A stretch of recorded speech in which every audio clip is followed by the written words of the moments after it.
we have still prepared a small presentation of things that we think, facts and things that we think that you, our guests, need to know when you spend time here in Sweden. And we have chosen to call it Welcome to Sweden, or Sverige as it is pronounced in Swedish. First of all, some facts about Sweden. We are approximately 9.4 million people in Sweden. Our language is called Swedish, which is the language that the majority of the people call. We also speak. We also have, of course, some minority languages. Romani and Yiddish is two of them. The area is 450,000 square kilometers, and our government is a constitutional monarchy and a parliamentary democracy. Our currency is called the crown, or the krona in Swedish, and that is approximately 0.1 euro. Our capital, which you already have visited, is called Stockholm. Stockholm, as you have seen it, and now you know that it is the home of the king. It is also the home of many pigeons, people with bad haircuts, and a pretty nice guy I met on a train once called Torgny. Sweden is internationally famous for many things. Among other things, we are famous for furniture that is not built when you buy it. We're also famous for a Muppet. And, of course, our elks. Now, the elk is one of the largest animals in Northern Europe. It can weigh 300 to 500 kilos. And it is made up by horns, food, and some kind of flappy thing. Now, when you walk around in the Swedish forests, you risk running into elks. So therefore, it is vitally important for you to know how to survive an elk attack. Now my students will help me demonstrate the proper way to handle this. So imagine you are walking through the forest like this. Maybe you are picking some berries or some mushrooms like this, and you run into an elk like this. So the proper way to handle this very dangerous situation is as follows. You lie down on the ground like this. You curl up into a little ball like this, and you pretend to be a blueberry like this. I am a blueberry! So now the elk will become confused and return home.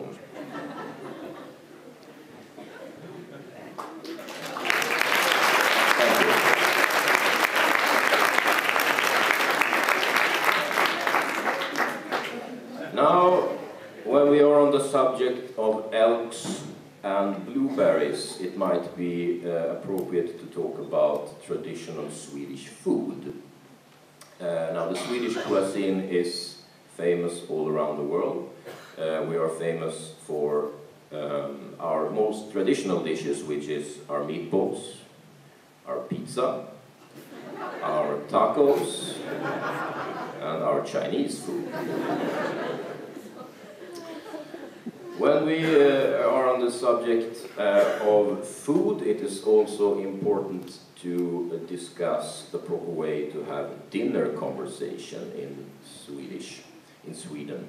Now, in Sweden we have an expression that is "låt maten tysta mun," which means let the food silence your mouth.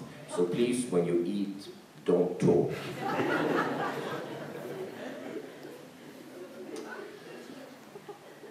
Well, when we are not eating, Swedish people are interested in many things. And it might be important for you to know what we are interested in so that you can carry out a conversation with a Swede without discussing something inappropriate. Now, things that we are interested in is the weather, the Eurovision Song Contest. We are interested in the royal family. And of course, the thing Swedes are most interested in is knowing how much money other people make.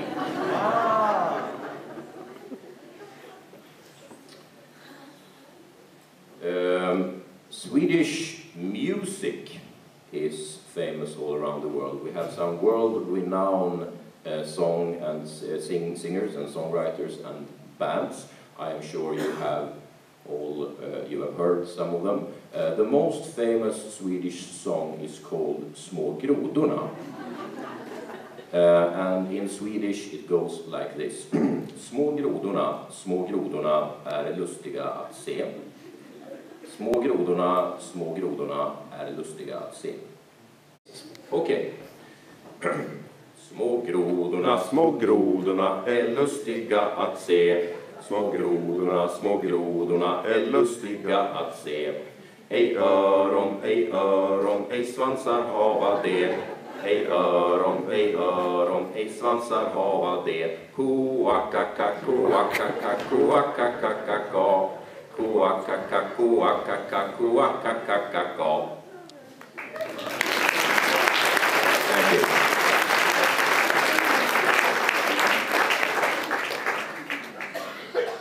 Visiting Sweden, there is a concept that you all need to know about, and that is the concept of fika.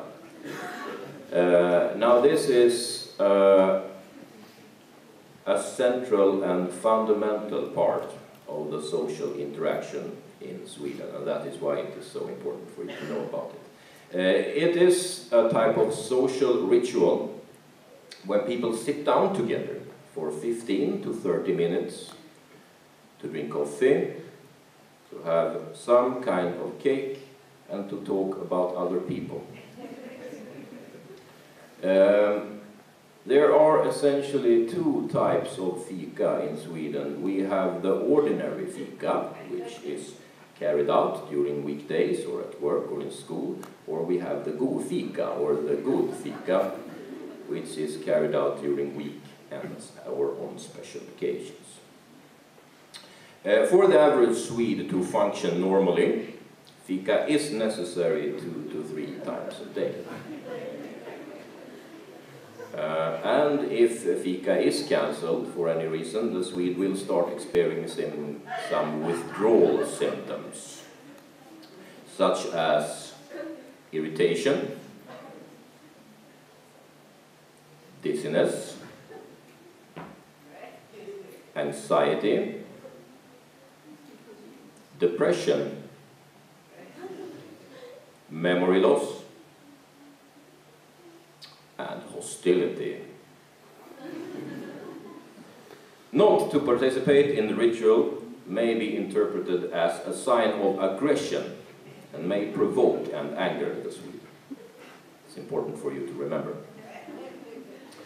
Okay, finally, as guests in our country, it might be interesting for you to know how we Swedes view the rest of Europe. So this is a short summary of what we think of our neighboring countries. Now, Sweden, of course, is where we live. Norway, I think they're so good with their stupid oil. Finland used to be ours, but it's not anymore. Denmark has beer. English people should learn Swedish for a change. In Holland they have windmills, or you have windmills, and in Germany you have more beer. We go to Spain to relax. In Italy you have gladiators. I know, I've seen it on TV.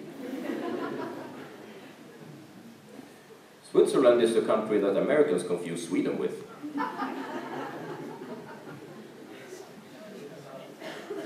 Greece have philosophers but no money. Ukraine had Chernobyl. sure Turkey is in Europe. And Russia has Putin, vodka, and organized crime. That basically sums it up. Again, welcome to Sweden. I hope you will enjoy your stay, and I hope you will find this small guide useful. Thank you very much.